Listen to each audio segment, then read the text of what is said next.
പുറപ്പാട് പുസ്തകം 28-ാം അധ്യായം.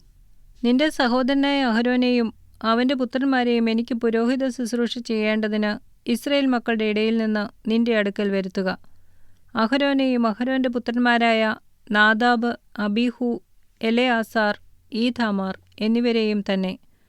നിന്റെ സഹോദരനായ അഹരോനു വേണ്ടി മഹത്വത്തിനും അലങ്കാരത്തിനുമായി വിശുദ്ധ വസ്ത്രമുണ്ടാക്കണം.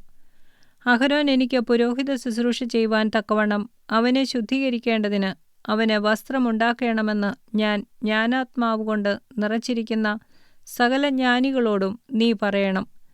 അവർ ഉണ്ടാക്കേണ്ടുന്ന വസ്ത്രമോ പതക്കം, ഏഫോദ്, നീളക്കുപ്പായം, ചിത്രത്തയ്യലുള്ള നിലയങ്കി, മുടി, നടുക്കെട്ട് എന്നിവ തന്നെ. നിന്റെ സഹോദരനായ അഹരോൻ എനിക്ക് പുരോഹിത ശുശ്രൂഷ ചെയ്യേണ്ടതിന് അവർ അവനും അവന്റെ പുത്രന്മാർക്കും വിശുദ്ധ വസ്ത്രം ഉണ്ടാക്കണം. അതിന് പൊന്ന്, നീലനൂൽ, ധൂമ്രനൂൽ, ചുവപ്പുനൂൽ, പിരിച്ച പഞ്ഞിനൂൽ എന്നിവ എടുക്കണം. പൊന്ന്, നീലനൂൽ, ധൂമ്രനൂൽ, ചുവപ്പുനൂൽ, പിരിച്ച പഞ്ഞിനൂൽ എന്നിവ കൊണ്ട് നെയ്ത്തുകാരന്റെ ചിത്രപ്പണിയായി ഏഫോദ് ഉണ്ടാക്കണം. അതിന്റെ രണ്ടറ്റത്തോട് ചേർന്നതായി 2 ചുമൽക്കണ്ടമുണ്ടായിരിക്കണം. അങ്ങനെ അത് തമ്മിൽ ഇണച്ചിരിക്കണം. അത് കെട്ടിമുറുക്കുവാൻ അതിന്മേലുള്ളതായി ചിത്രപ്പണിയായ നടുക്കെട്ട് അതിൽ നിന്നു തന്നെ അതിന്റെ പണി പോലെ പൊന്ന്, നീലനൂൽ, ധൂമ്രനൂൽ, ചുവപ്പുനൂൽ, പിരിച്ച പഞ്ഞിനൂൽ എന്നിവ കൊണ്ടായിരിക്കണം. അതുകൂടാതെ 2 ഗോമേദകക്കല്ല് എടുത്ത് അവയിൽ ഇസ്രായേൽ മക്കളുടെ പേർ കൊത്തേണം. അവരുടെ പേര് 6 ഒരു കല്ലിലും ശേഷമുള്ള 6 മറ്റേ കല്ലിലും അവരുടെ ജനനക്രമത്തിൽ ആയിരിക്കണം.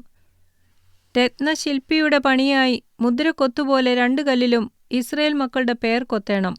അവ പൊൻതടങ്ങളിൽ പതിക്കണം. കല്ല് 2 ഏഫോദിന്റെ ചുമൽക്കണ്ടങ്ങളിന്മേൽ ഇസ്രായേൽ മക്കൾക്കു വേണ്ടി ഓർമ്മക്കല്ലായി വെക്കണം. അഹരോൻ യഹോവയുടെ മുമ്പാകെ അവരുടെ പേർ ഓർമ്മയ്ക്കായി തന്റെ 2 ചുമലിന്മേലും വഹിക്കണം. പൊന്നുകൊണ്ട് തടങ്ങൾ ഉണ്ടാക്കണം. തങ്കം കൊണ്ട് ചരടുപോലെ മുറിച്ച് കുത്തുപണിയായി 2 സരപ്പളിയും ഉണ്ടാക്കണം. മുറിച്ച് കുത്തുപണിയായ സരപ്പളി തടങ്ങളിൽ ചേർക്കണം.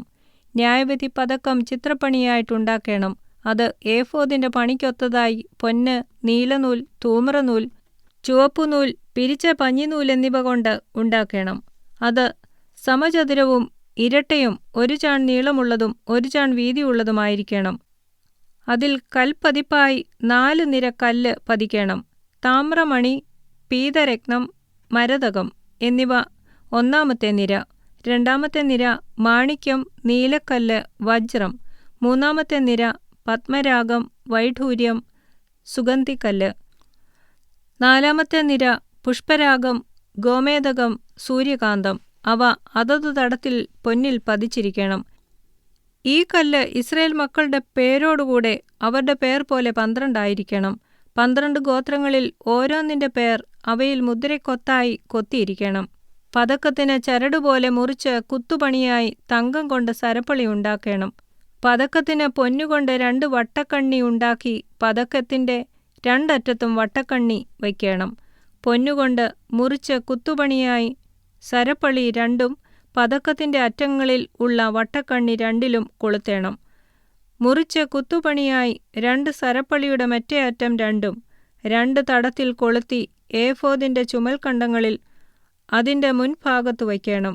പൊന്നുകൊണ്ട് 2 വട്ടക്കണ്ണി ഉണ്ടാക്കി പതക്കത്തിന്റെ മറ്റേ 2 അറ്റത്തും ഏഫോദിന്റെ കീഴറ്റത്തിനു നേരെ അതിന്റെ വിളുമ്പിൽ അകത്തായി വയ്ക്കണം. പൊന്നുകൊണ്ട് വേറെ 2 വട്ടക്കണ്ണി ഉണ്ടാക്കി ഏഫോദിന്റെ മുൻഭാഗത്ത് അതിന്റെ 2 ചുമൽക്കണ്ടത്തിന്മേൽ താഴെ അതിന്റെ ഇണപ്പിനരികെ ഏഫോദിന്റെ നടുക്കെട്ടിനു മേലായി വയ്ക്കണം. പതക്കം ഏഫോദിന്റെ നടുക്കെട്ടിന് മേലായിരിക്കേണ്ടതിനും ഏഫോദിൽ ആടാതിരിക്കേണ്ടതിനും അതിന്റെ വട്ടക്കണ്ണികളാൽ ഏഫോദിന്റെ വട്ടക്കണ്ണികളോട് നീലനാടകൊണ്ട് കെട്ടണം. അങ്ങനെ അഹരോൻ വിശുദ്ധമന്ദിരത്തിൽ കടക്കുമ്പോൾ ന്യായവിധി പതക്കത്തിൽ ഇസ്രായേൽ മക്കളുടെ പേർ എപ്പോഴും യഹോവയുടെ മുമ്പാകെ ഓർമ്മയ്ക്കായിട്ട് തന്റെ ഹൃദയത്തിന്മേൽ വഹിക്കണം. ന്യായവിധി പതക്കത്തിനകത്ത് ഊറീമും തുമ്മീമും വെളിപ്പാടും സത്യവും വയ്ക്കണം.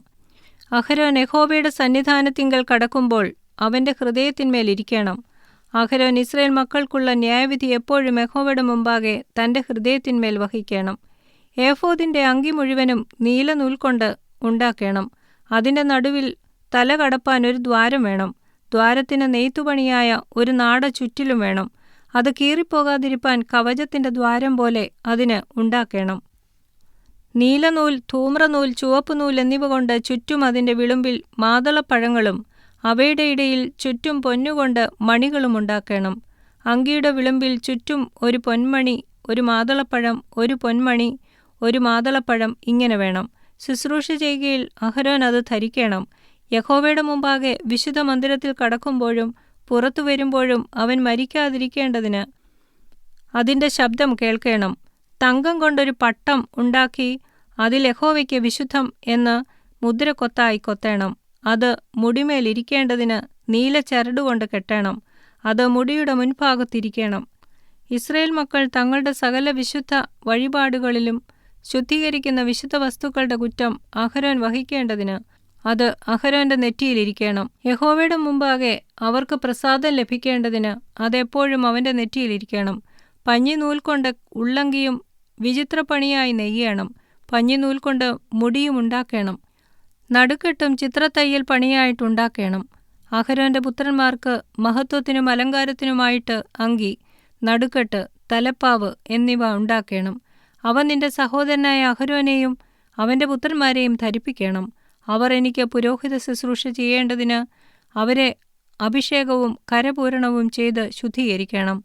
അവരുടെ നഗ്നത മറപ്പാൻ അവർക്ക് ചണനൂൽ കൊണ്ട് കാൽച്ചട്ടയും ഉണ്ടാക്കണം. അത് അര തുടങ്ങി തുടവരെ എത്തണം. അഹരോനും അവന്റെ പുത്രന്മാരും വിശുദ്ധമന്ദിരത്തിൽ ശുശ്രൂഷ ചെയ്യുവാൻ സമാഗമന കൂടാരത്തിൽ കടക്കുമ്പോഴോ യാഗപീഠത്തിന്റെ അടുക്കൽ ചെല്ലുമ്പോഴോ കുറ്റം ചുമന്ന് മരിക്കാതിരിക്കേണ്ടതിന് അവർ അത് ധരിക്കണം. അവനും അവന്റെ സന്തതിക്കും അതെന്നേക്കുമുള്ള ചട്ടമായിരിക്കണം.